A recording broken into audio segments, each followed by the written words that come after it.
La lumière dorée de la Côte d'Azur filtrait à travers les vitraux centenaires du château, baignant la nef d'une aura presque sacrée. Charlotte, dans sa robe de créateur qui avait coûté une fortune et des mois de travail, se tenait devant l'autel, un empire à ses pieds et un avenir parfaitement orchestré devant elle. Chaque fleur, chaque note de l'orgue, chaque invité trié sur le volet était un testament à son contrôle, à sa réussite. Elle était Charlotte Dubois, la magnate que rien n'arrêtait, et ce mariage était le couronnement de sa vie impeccable. Le prêtre commençait à peine à prononcer les paroles rituelles quand un fracas assourdissant fit trembler les murs de pierre. Les lourdes portes de chêne volèrent en éclats, révélant des silhouettes sombres et menaçantes se découpant contre le soleil aveuglant. Un silence de mort tomba sur l'assemblée, un silence si profond qu'on aurait pu entendre le battement affolé de 100 cœurs suspendus dans l'effroi et l'incompréhension. Un homme se détacha du groupe, avançant dans l'allée centrale avec une assurance prédatrice qui glaça le sang de l'assistance. Vêtu de noir tactique, son visage impénétrable sculpté par une détermination froide, il ignorait les regards horrifiés et les murmures étouffés. Ses bottes martelaient le marbre avec une régularité sinistre, chaque pas le rapprochant de l'autel, de cette scène parfaite qu'il venait souiller de sa présence. Ses yeux d'un bleu polaire ne quittaient pas Charlotte, la transperçant, la dépouillant de son armure de femme d'affaires puissante pour ne laisser qu'une femme prise au piège. Il n'était pas un invité, il était une invasion, une force de la nature venue réclamer quelque chose. Un des ministres présents le reconnut avec un hoquet de stupeur, chuchotant son nom comme une malédiction, le prince Victor. Une vague de choc et de peur parcourut l'église, ajoutant une couche d'irréalité à ce cauchemar éveillé. Arrivé à l'autel, le prince Victor ne perdit pas un instant. D'un geste dédaigneux, il écarta le fiancé de Charlotte, qui resta figé, impuissant et humilié. Victor se planta devant elle, son ombre la recouvrant entièrement. Il ne dit rien, mais son silence était plus assourdissant que n'importe quel cri. Puis sa main se leva et, avec une lenteur calculée, il saisit le voile de dentelle ancienne qui cascadait sur les épaules de Charlotte. Le tissu délicat, symbole de pureté et de promesse, se déchira dans un bruit sec qui résonna comme un coup de feu. Le son du voile déchiré fut le véritable sacrilège, l'acte qui brisa non seulement un mariage, mais aussi une vie. Charlotte sentit le souffle lui manquer, une humiliation brûlante montant à ses joues, alors que les fragments de son avenir parfait tombaient en lambeaux sur le sol froid de l'église. Le monde de Charlotte venait de s'effondrer sous le regard de centaines de témoins, son honneur jeté à terre avec les restes de son voile. Si cette histoire, où la perfection est brisée par une force implacable, a déjà commencé à toucher votre cœur, nous vous invitons à vous abonner pour suivre ce destin bouleversé et à nous dire en commentaire ce que cette scène vous inspire. La main de Victor se referma sur son bras, une poigne de fer qui ne laissait aucune place à la discussion. Il la tira de l'autel, l'entraînant loin de l'homme qu'elle s'apprêtait à épouser, loin de la vie qu'elle avait si méticuleusement construite. Charlotte trébucha, sa robe somptueuse devenant un obstacle, un linceul de soie qui entravait sa fuite forcée. Elle ne criait pas, elle ne pleurait pas. Son choc était si profond qu'il s'était mué en une rage glaciale, une dignité farouche qui refusait de lui accorder la satisfaction de l'avoir brisée. Il la força à traverser la foule pétrifiée, un cortège funèbre inversé, où la mariée était emmenée non pas vers son avenir, mais vers un inconnu terrifiant. Dehors, le bruit assourdissant des pales d'un hélicoptère noir balayait les jardins manucurés du château, arrachant les pétales des roses et fouettant l'air d'un vent de panique. Ces hommes formaient une haie infranchissable, la guidant vers l'appareil qui attendait, monstre de métal prêt à l'engloutir. Le contraste était saisissant, la beauté idyllique de la Côte d'Azur, la célébration opulente et cette extraction militaire brutale. Charlotte sentit l'herbe fraîche sous ses talons fins avant d'être hissée à l'intérieur de la cabine. La porte se referma avec un claquement métallique, la coupant définitivement de son monde, de son nom, de sa liberté. Elle était devenue une captive. L'hélicoptère s'éleva dans le ciel azur, laissant derrière lui un tableau de chaos et de confusion. Par le hublot, Charlotte vit le château, symbole de son pouvoir, rapetissé jusqu'à n'être plus qu'un point sur la côte scintillante. Elle était seule, prisonnière dans une cage de verre et d'acier, avec pour seul geôlier ce prince énigmatique dont le visage restait une énigme de marbre. Assis en face d'elle, Victor la dévisageait, ses yeux ne révélant rien de ses intentions, si ce n'est une autorité absolue. Il n'exigeait rien d'elle pour l'instant, si ce n'est sa présence, sa soumission forcée à son plan mystérieux. La décision avait été prise pour elle, son destin arraché de ses mains. Alors que la mer Méditerranée s'étendait à perte de vue sous eux, une seule question brûlait dans son esprit. Comment en était-elle arrivée là? Comment la femme qui contrôlait tout avait-elle pu se retrouver à la merci de l'homme qui venait de tout lui prendre? 6 mois avant que le voile ne se déchire, Charlotte Dubois régnait en impératrice incontestée sur un empire de verre et d'acier. Son royaume était le dernier étage d'un gratte-ciel parisien, d'où elle contemplait la ville lumière comme une carte de ses conquêtes.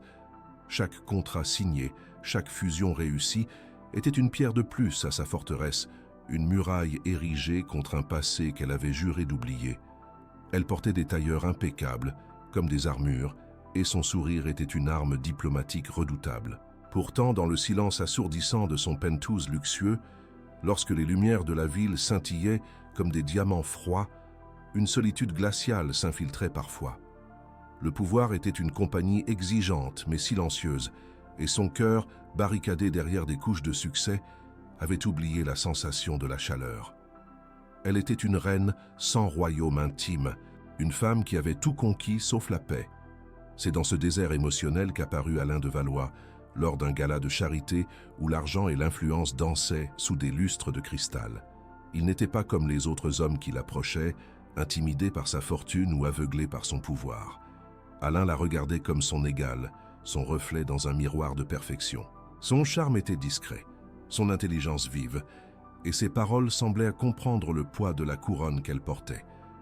Il parlait de ses ambitions non pas comme une menace, mais comme une symphonie à laquelle il souhaitait ajouter sa propre partition. Pour la première fois depuis des années, Charlotte sentit ses défenses s'abaisser, non par faiblesse, mais par la reconnaissance d'une âme qui semblait vibrer à la même fréquence que la sienne. Il était l'illusion parfaite d'un partenaire, un roi pour son trône, et elle ne vit pas le piège qui se refermait doucement. Leur romance fut une tornade d'opulence et de perfection calculée. Des dîners privés dans des palaces vénitiens, des week-ends impromptus à Gstad, des conversations nocturnes où il redessinait le monde. Alain était un maître stratège de l'intimité. Il apprit ses peurs, ses rêves, les cicatrices invisibles que son succès dissimulait. Il ne chercha jamais à la dominer, mais plutôt à la compléter, créant un sentiment d'unité si puissant qu'il en devenait indispensable. Charlotte, la femme qui analysait chaque clause de contrat au microscope, laissa son cœur signer un pacte, sans en lire les petits caractères. Elle, qui se méfiait de tout, s'abandonna à la certitude enivrante d'avoir enfin trouvé un port, un homme capable de supporter le poids de son empire et d'aimer la femme qui se cachait derrière. Elle était amoureuse, ou du moins de l'idée qu'elle s'en faisait. La demande en mariage fut à l'image de leur histoire, un spectacle grandiose, orchestré pour le monde entier mais mis en scène comme un secret intime. Sur un yacht naviguant au large de la Corse, sous un ciel étoilé qui semblait avoir été commandé pour l'occasion, Alain s'agenouilla. Il ne lui offrit pas seulement une bague dont le diamant aurait pu financer un petit pays, mais la promesse d'une dynastie, d'un partenariat qui ferait trembler les marchés et l'histoire. Les médias s'emparèrent de l'événement, les qualifiant de couple royal de la finance moderne. Leur union était devenue un symbole, une fusion entre le charme de l'ancienne aristocratie et la puissance du nouveau capital.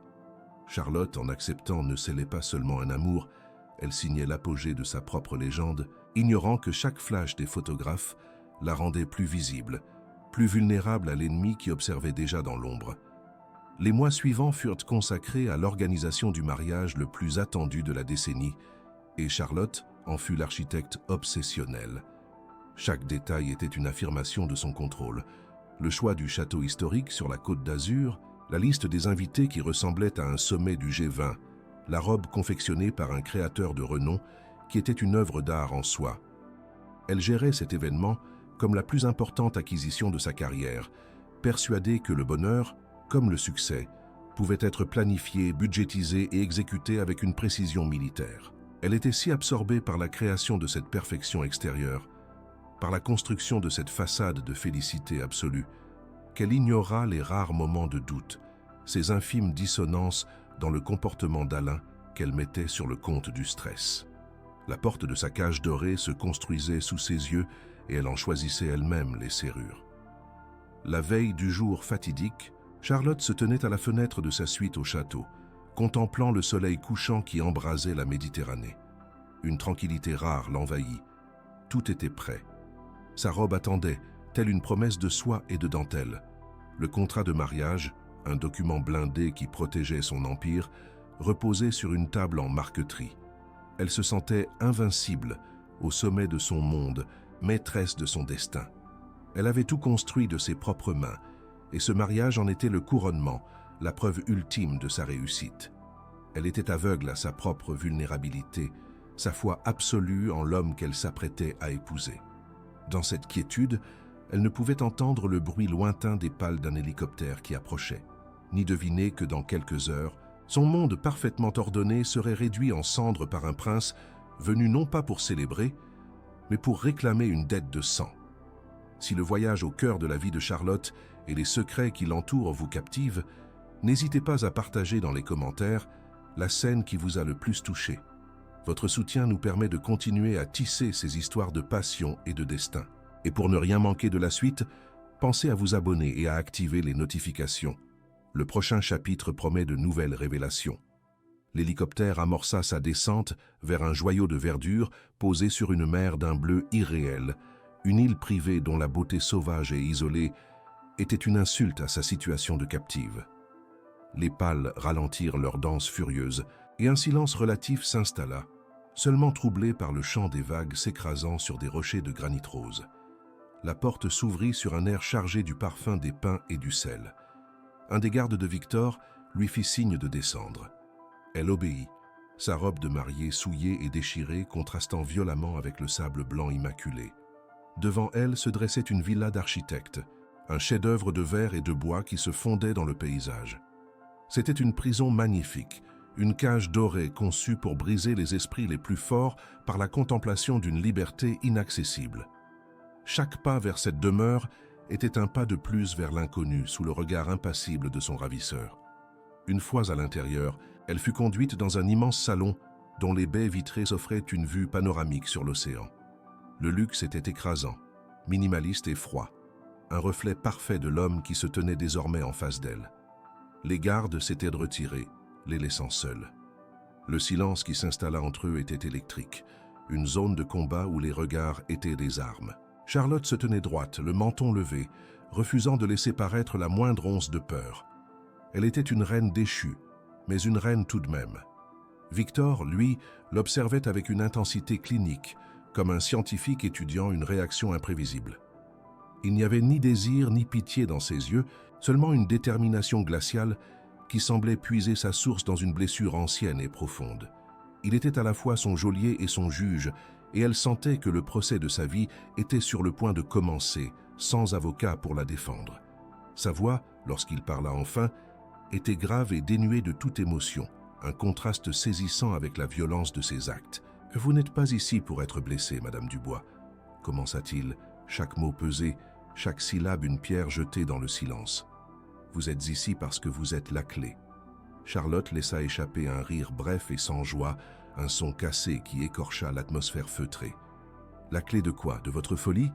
Vous avez détruit mon mariage, mon nom, ma vie, pour un jeu de pouvoir absurde. » Sa propre voix tremblait de rage contenue. Elle fit un pas vers lui, son instinct de prédatrice reprenant le dessus sur celui de la proie. « Qui que vous soyez, vous avez commis une erreur monumentale. Vous ne savez pas à qui vous vous attaquez. » Il ne recula pas, ne scia même pas. Il semblait s'attendre à cette tempête, l'accueillant avec un calme qui la rendait encore plus furieuse, plus impuissante. Sans un mot, Victor se tourna vers une table basse en marbre noir et y déposa un épais dossier relié de cuir. Le geste était lent, délibéré. Il le poussa vers elle. « L'homme que vous alliez épouser, Alain de Valois, n'est pas celui que vous croyez, » déclara-t-il, son ton devenant encore plus distant, comme s'il lisait un rapport officiel. « Ce dossier contient les preuves de ses activités. Trafic d'armes, blanchiment d'argent, extorsion. Ces mariages ne sont que des façades pour intégrer des fortunes légitimes dans son réseau criminel. Vous n'étiez pas la première, et vous n'auriez pas été la dernière. Chaque mot était un coup de poignard dans l'armure de certitude de Charlotte. Elle fixa le dossier, cet objet inerte qui contenait potentiellement la ruine de tout ce en quoi elle avait cru. C'était un poison, une vérité qu'elle ne voulait pas connaître, présentée par le monstre qui venait de la kidnapper. « Vous mentez !» siffla-t-elle, sa voix chargée de mépris. « C'est une fable grotesque que vous avez inventée pour justifier cet enlèvement barbare. Vous pensez que je vais croire un seul mot venant d'un homme qui a fait irruption dans une église avec des mercenaires? Alain est un homme d'honneur, issu d'une des plus vieilles familles de France. Et vous, vous n'êtes qu'un tyran, un criminel qui se cache derrière un titre princier. » Sa dignité était sa seule arme, et elle s'en servait avec la précision d'une lame, cherchant une faille dans son masque de froideur. Elle refusait de croire que son jugement, son infaillible instinct pour les affaires et les hommes avait pu la trahir à ce point. Accepter ses paroles, c'était admettre qu'elle avait été une idiote, une marionnette naïve. Et cette humiliation était plus insupportable encore que la captivité. Elle préférait le voir comme un fou plutôt que de se voir comme une dupe. Victor ne répondit pas à ses accusations. Il se contenta de la regarder, et pour la première fois, une lueur de quelque chose de différent traversa ses yeux de glace. Ce n'était pas de la pitié, mais peut-être une trace de fatigue, de douleur. « Ma sœur a été l'une de ses victimes, » dit-il, sa voix se brisant presque imperceptiblement sur le dernier mot. « Elle n'a pas eu la chance que je vous offre aujourd'hui. » Il se dirigea vers la porte, la laissant seule avec le dossier et cette révélation fracassante. « Vous avez le choix, Charlotte. Vous pouvez rester ici, ma prisonnière, en vous accrochant à vos illusions. Ou vous pouvez ouvrir ce dossier, découvrir la vérité et devenir mon allié pour que justice soit faite. La porte de cette chambre ne sera pas verrouillée, mais la porte de cette île ne s'ouvrira que lorsque vous aurez choisi votre camp. » Il sortit, refermant la porte derrière lui, la laissant piéger non pas par des murs, mais par le poids d'une décision impossible. La porte se referma, la laissant seule dans une cage de silence et de verre. Le dossier reposait sur la table, masse sombre et menaçante, promesse d'une vérité qu'elle n'était pas prête à affronter. Pendant des heures, Charlotte arpenta le salon, sa robe de mariée en lambeaux traînant sur le sol comme le fantôme de sa vie passée. Chaque pas était une guerre intérieure. Croire Victor, c'était admettre sa propre faillite, la faillite de son jugement, de son instinct, de tout ce qui avait fait d'elle une impératrice. Croire Alain, c'était s'accrocher à une chimère, à un amour qui était peut-être la plus grande manipulation de sa carrière. La porte, comme il l'avait dit, n'était pas verrouillée. Elle posa la main sur la poignée froide, mais ne l'ouvrit pas. Fuir n'était pas une option, pas avant de savoir. Son orgueil était une forteresse, mais la graine du doute, plantée avec une cruelle précision, commençait à germer dans les fissures de son âme. Les jours suivants s'étirèrent en une lente agonie de défis silencieux. Charlotte refusait la nourriture qu'on lui apportait, se contentant d'eau, transformant son corps en champ de bataille. C'était sa seule forme de contrôle, une grève de la faim muette contre son geôlier. Victor ne la força pas. Il venait chaque soir s'asseyant dans un fauteuil en face d'elle, la regardant avec cette même intensité insondable. Il ne parlait pas. C'était un duel de volonté, un siège psychologique où chaque silence était une manœuvre. Une servante âgée, Helena, dont les yeux tristes semblaient tout comprendre, lui laissait parfois une tasse de bouillon sur la table, qu'un geste de compassion clandestine, qui était une brèche dans la façade de froideur du prince. C'était à travers cette femme que Charlotte commençait à percevoir une autre facette de ce lieu, un monde de loyauté et de chagrin qui gravitait autour de l'homme qui l'avait enlevé. Le 4e jour, l'épuisement et la faim eurent raison de sa résistance. Alors qu'elle fixait l'océan, un souvenir fugace d'Alain lui revint. Une conversation téléphonique à voix basse, un nom qu'il avait prononcé avec une dureté inhabituelle, un détail qu'elle avait alors balayé. Ce fut l'étincelle qui mit le feu à ses dernières défenses. D'un pas tremblant, elle se dirigea vers la table, ses doigts effleurant le cuir froid du dossier. L'ouvrir était un acte de reddition, une trahison envers l'homme qu'elle avait aimé, mais ne pas l'ouvrir était une condamnation à l'ignorance. Le bruit du papier qu'elle feuilletait fut le seul son dans la pièce. Des photos, des relevés bancaires, des transcriptions d'écoute. Le visage souriant d'Alain se superposait à des lignes de chiffres qui parlaient de mort et de misère. La vérité n'était pas une vague déferlante, mais un poison lent qui glaçait son sang, la laissant vide, brisée, humiliée au plus profond d'elle-même. Quand Victor entra ce soir-là, il la trouva assise par terre, le dossier ouvert autour d'elle comme les débris d'un naufrage. Pour la première fois, elle ne le foudroya pas du regard. Ses yeux étaient vides, perdus dans les ruines de sa vie. « Pourquoi » murmura-t-elle, sa voix rauque. « Pourquoi moi ?» Il s'approcha lentement, s'agenouillant presque à sa hauteur, une proximité qui était à la fois une menace et une offrande. « Parce que vous étiez son plus grand trophée », répondit-il, et dans sa voix, elle perçut la fissure, la douleur brute qu'il avait si bien masquée. « Et parce que vous étiez assez forte pour survivre à la vérité. » Il lui tendit alors une autre pièce du puzzle, une photographie de sa sœur, une jeune femme au sourire lumineux, si semblable à lui. Il l'a détruite. Il ne vous détruira pas. Dans ce moment de vulnérabilité partagée, la dynamique entre eux bascula. Elle n'était plus seulement sa captive, elle devenait le reflet de sa quête, une alliée involontaire dans sa guerre personnelle.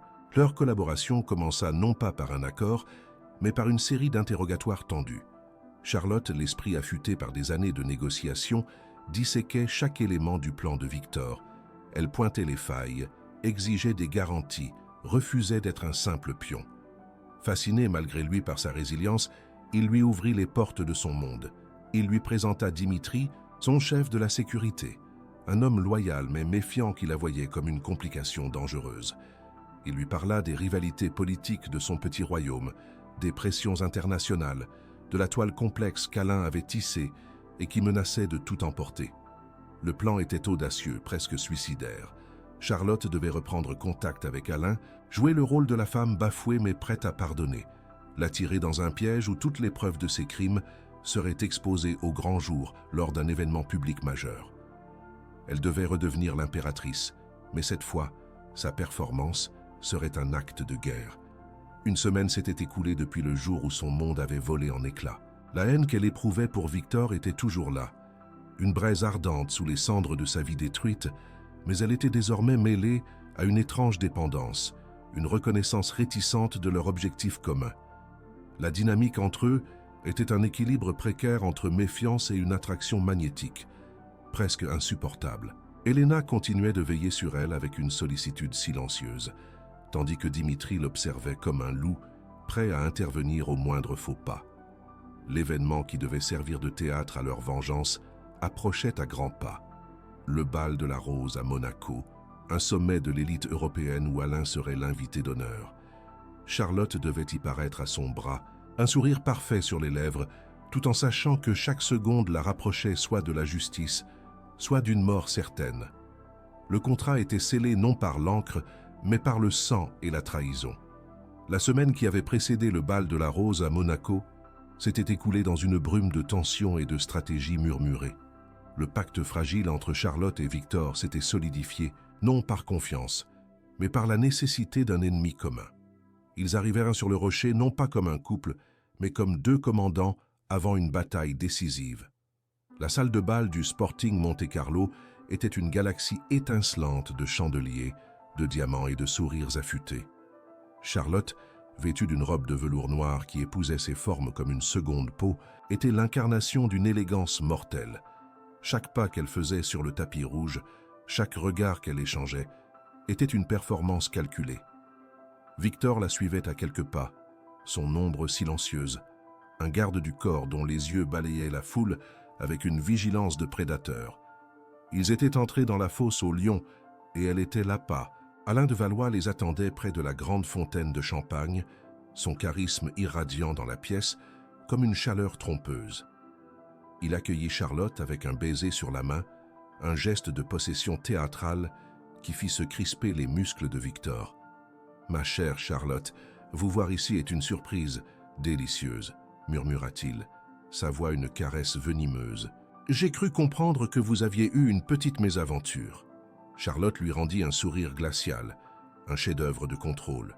« Les mésaventures font partie de la vie, Alain. L'important est de savoir rebondir. » Leurs paroles étaient un duel d'escrime verbal, chaque phrase une pointe cherchant la faille. Le plan était en marche. Elle devait le séduire à nouveau, le convaincre de sa loyauté retrouvée pour qu'il l'amène jusqu'au cœur de son opération. Elle sentait le danger vibrer dans l'air, une note dissonante dans la symphonie luxueuse de la soirée. Le piège se referma, mais pas comme il l'avait été prévu. Au milieu de la soirée, alors que les couples valsaient sous les lumières tamisées, la musique s'arrêta brusquement. Un silence perplexe tomba sur l'assemblée. Alain monta sur la petite estrade de l'orchestre, un micro à la main. « Mesdames et messieurs, pardonnez cette interruption », commença-t-il avec un sourire désarmant.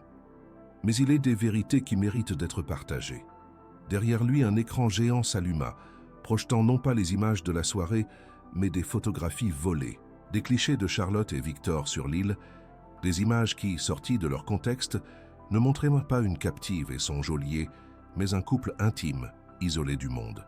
« Certains appellent cela un enlèvement », continua Alain, son ton empreint d'une fausse pitié.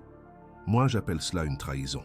Voici la femme qui a abandonné son fiancé à l'hôtel pour s'enfuir avec son amant. L'humiliation fut totale, absolue. Les murmures se transformèrent en un grondement hostile. Chaque regard était un poignard, chaque chuchotement une accusation. Charlotte était figée, le sang drainé de son visage, exposée, jugée et condamnée par des centaines de pères dieux. Elle chercha instinctivement le regard de Victor, espérant y trouver un soutien, une action, une défense.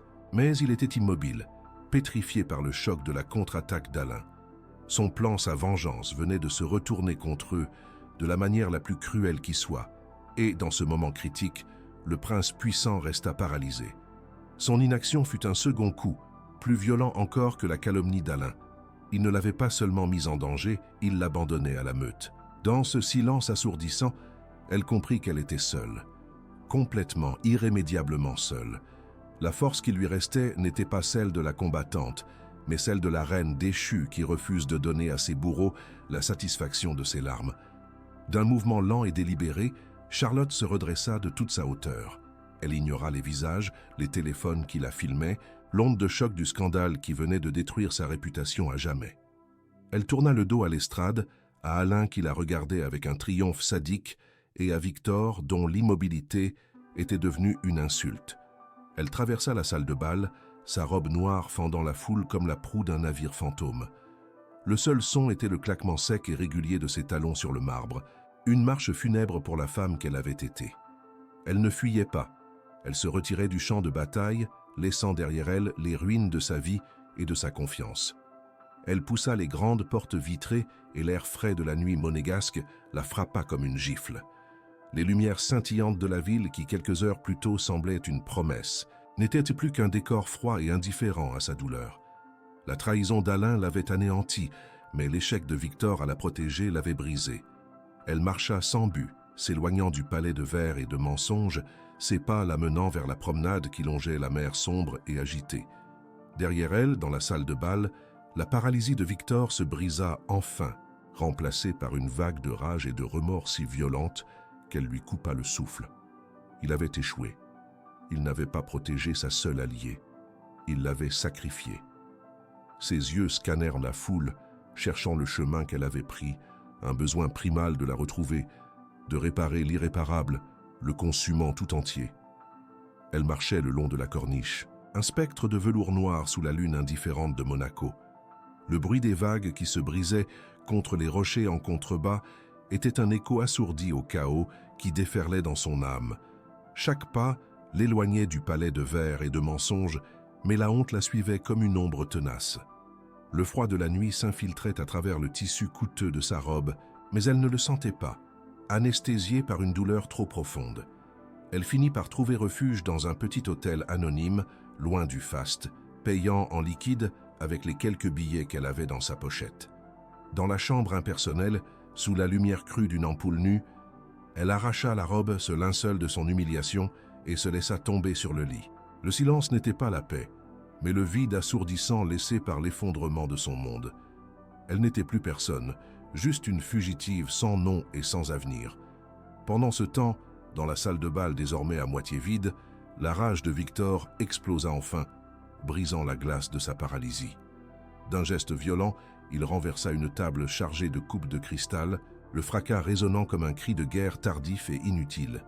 Ses yeux, des éclats de fureur et de remords, croisèrent ceux de Dimitri. « Trouvez-la » ordonna-t-il d'une voix rauque, chaque syllabe chargée d'une urgence qui effaçait toute trace du prince calculateur. Fermez les frontières, piratez toutes les caméras, soulevez chaque pierre de cette maudite principauté. Elle ne peut pas s'être évaporée. Il passa les heures suivantes dans une suite de l'hôtel, transformée en poste de commandement improvisé, fixant des écrans qui ne montraient que des rues vides. La vengeance pour sa sœur s'était muée en un besoin viscéral de réparer sa propre faute. Il avait construit le piège, mais c'est elle qui y avait laissé son âme, et ce poids était plus lourd que celui de sa vendetta. Les jours se sont fondus les uns dans les autres, une bouillie grise de survie et d'anonymat. Charlotte avait quitté Monaco dès l'aube, montant dans un train régional qui la déposa dans le chaos grouillant de Marseille. Là, elle vendit une paire de boucles d'oreilles en diamant, souvenir d'une autre vie, pour une liasse de billets qui lui assurait quelques semaines de répit. Elle se coupa les cheveux elle-même, un geste brutal et libérateur, et troqua ses vêtements de créateur contre des habits simples et usés. Elle trouva un travail dans un petit restaurant du Vieux-Port, plongeant ses mains dans l'eau chaude et la graisse, un labeur épuisant qui engourdissait son esprit. Ses mains, qui avaient signé des contrats valant des empires, frottaient désormais des assiettes, et dans cette déchéance, elle trouvait une étrange forme de pénitence. Chaque soir, elle regardait les ferries partir pour des terres lointaines, des mondes où le nom de Charlotte Dubois ne signifiait rien. L'île, autrefois sa forteresse, était devenue la cage de l'impuissance de Victor. Les recherches à Monaco n'avaient rien donné. Elle s'était volatilisée, experte en dissimulation comme elle l'avait été en conquête. Il passait ses journées dans la villa, arpentant le salon où il l'avait tenue captive, l'air encore imprégné du souvenir de sa présence défiante. Un soir, en fouillant la chambre qu'elle avait occupée, il trouva, glissée sous un coussin, une petite broche qu'elle portait le jour de son enlèvement, un minuscule oiseau de saphir.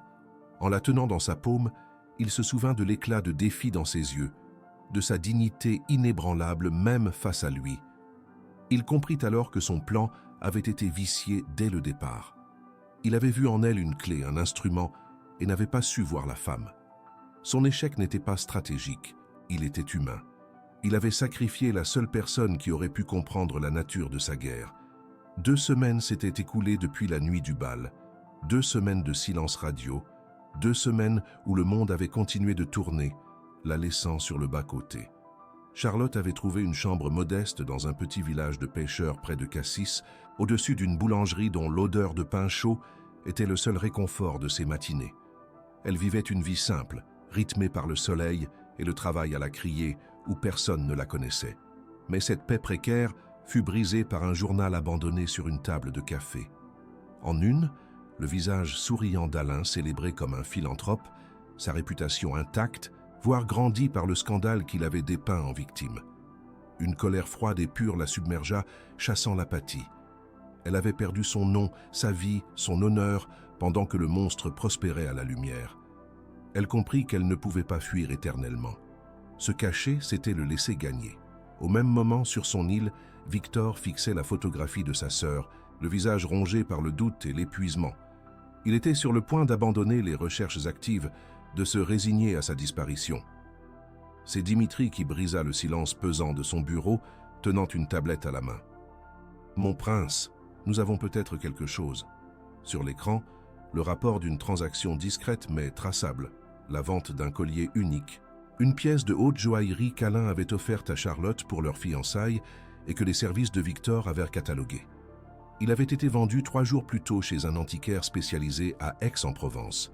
Ce n'était pas une preuve, c'était une piste, un fil d'Ariane tendu dans l'obscurité. Elle était en vie, elle était là, quelque part dans le sud. Une nouvelle détermination s'empara de Victor, plus féroce que jamais. Il ne la cherchait plus pour sa guerre, mais pour elle. Il devait la trouver, non pour la justice de sa sœur, mais pour la sienne. Si le destin croisé de Charlotte et Victor continue de vous émouvoir, faites-le nous savoir dans les commentaires en partageant la partie de l'histoire qui vous a le plus touché. Votre passion nous inspire à créer. N'oubliez pas de vous abonner et de partager ce récit pour que d'autres cœurs puissent vibrer avec nous. Le prochain chapitre vous attend et la quête pour la rédemption ne fait que commencer. Laissant derrière lui l'île qui était devenue le mausolée de son orgueil, Victor s'élança dans la lumière crue de la Provence, animé non plus par la froideur de la vengeance, mais par la fièvre dévorante du remords. La vente du collier à Aix-en-Provence était une braise dans la nuit, un indice fragile qu'il ne pouvait laisser s'éteindre. Il déploya ses hommes, non pas avec l'arrogance d'un prince, mais avec la discrétion d'un chasseur traquant une biche blessée qu'il avait lui-même effarouchée. Ils se fondirent dans le paysage de cartes postales, interrogeant des antiquaires méfiants, des hôteliers discrets, cherchant une femme dont le visage avait fait la une des tabloïds, mais qui avait su s'effacer du monde. Chaque ruelle ensoleillée, chaque place ombragée par les platanes, était une impasse potentielle. Un rappel cruel que Charlotte, la stratège, avait utilisé contre lui les mêmes armes de dissimulation qu'elle avait perfectionnées dans le monde des affaires. La piste était froide, un fil de soie menaçant de se rompre à chaque instant. D'Aix, l'enquête les mena vers les villages perchés du Luberon, puis redescendit vers la côte, suivant les rumeurs et les intuitions. Victor passait ses nuits à étudier des cartes, le visage creusé par le manque de sommeil, hanté par l'image de Charlotte seule et vulnérable. Il se revoyait, immobile dans cette salle de bal, la laissant affronter seule la meute. Cet échec n'était plus une erreur tactique, c'était une faillite morale qui le consumait de l'intérieur. Ces hommes, habitués à son commandement de marbre, découvraient un chef à fleur de peau dont l'obsession n'avait plus rien de stratégique. Il ne cherchait pas une pièce maîtresse pour son échiquier, mais la seule personne dont la perte avait donné un goût de cendre à sa victoire potentielle. La quête de justice pour sa sœur s'était transformée en une quête de rédemption pour lui-même. Le salut vint de Dimitri, son loyal et pragmatique chef de la sécurité. Après des jours de recherche infructueuses, il présenta à Victor une analyse des registres d'embauche saisonniers le long du littoral. Une femme, correspondant vaguement à la description de Charlotte, mais sous le nom de Jeanne Martin, avait été engagée 2 semaines plus tôt à la criée de Cassis. C'était une hypothèse audacieuse, presque absurde. Imaginez Charlotte Dubois, la reine des fusions-acquisitions, les mains dans la glace et le poisson relevaient de la fiction. Pourtant, le timing était parfait, et l'instinct de Victor lui hurla que c'était là. Dans cette chute vertigineuse, dans cet anonymat total, il y avait la signature de son orgueil blessé, sa manière radicale de rompre avec le monde qui l'avait trahi. Sans un mot, il monta dans une voiture banalisée, ordonnant à ses hommes de rester en retrait. Il irait seul. Ce face-à-face lui appartenait. Le petit port de Cassis baignait dans la lumière dorée de la fin d'après-midi. Les touristes flânaient le long des quais, ignorant le drame qui se nouait. Victor la vit de loin, et son cœur se serra dans un étau. Elle n'était plus qu'une silhouette frêle, vêtue d'un jean usé et d'un simple t-shirt. Ses cheveux coupés courts, encadrant un visage amaigri où la fatigue se lisait à livre ouvert. Elle portait une caisse de poisson.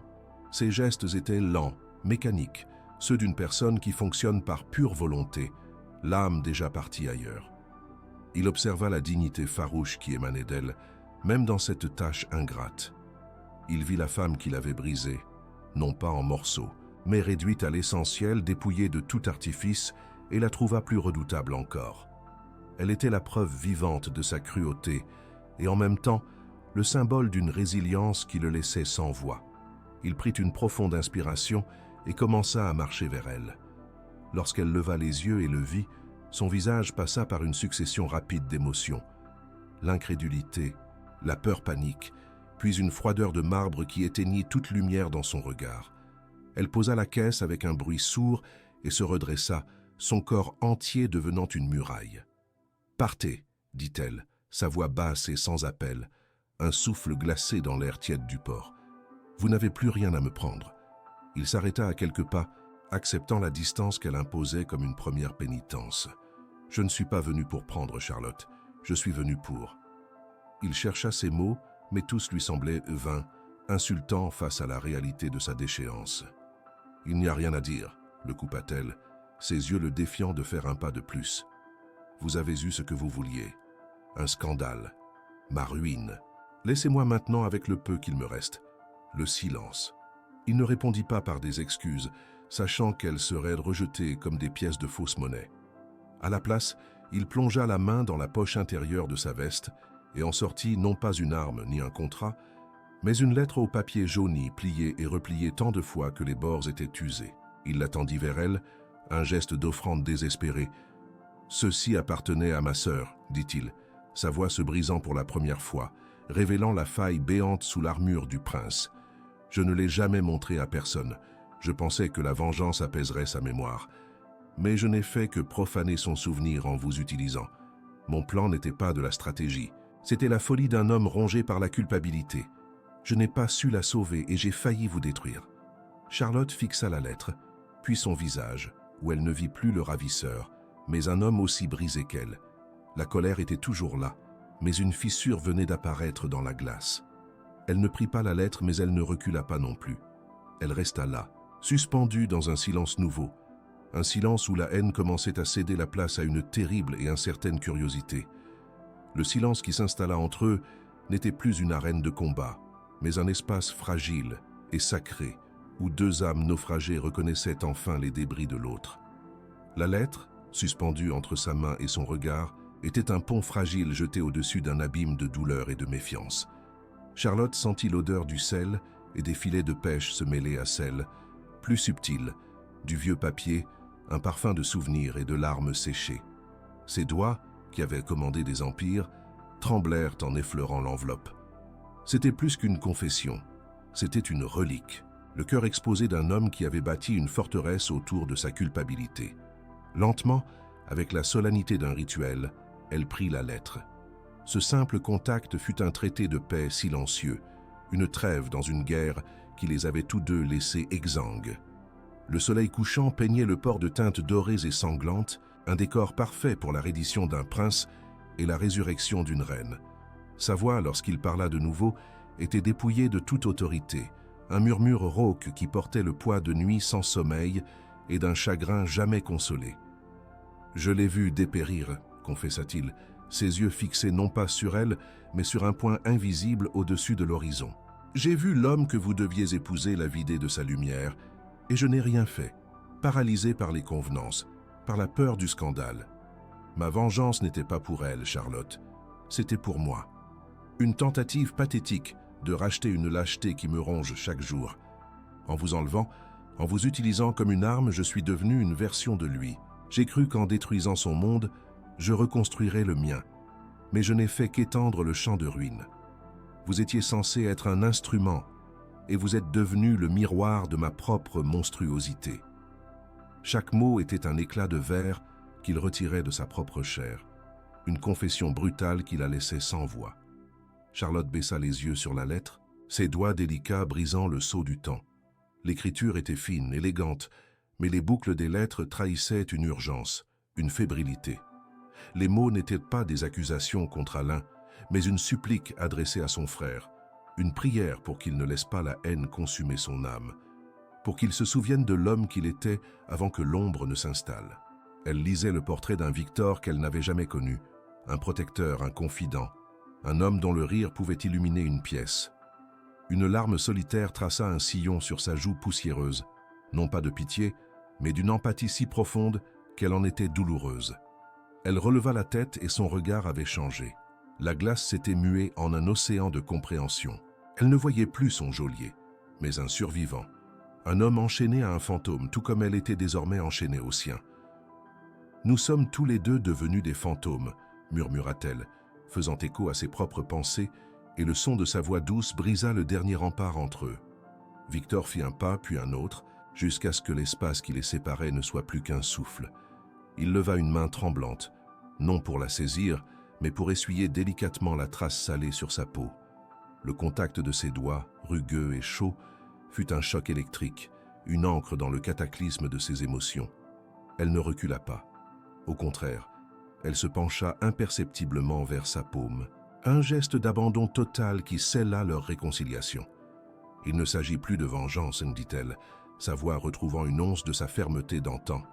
Il s'agit de justice, et il ne la trouvera pas dans l'ombre.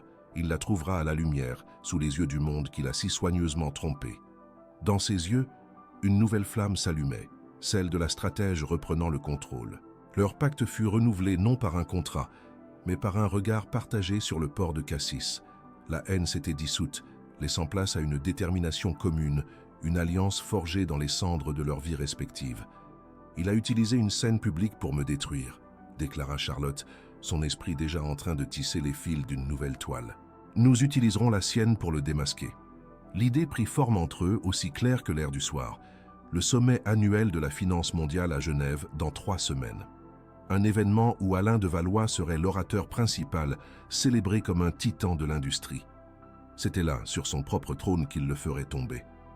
Victor écoutait, fasciné par la rapidité avec laquelle elle avait transformé sa douleur en une arme redoutable.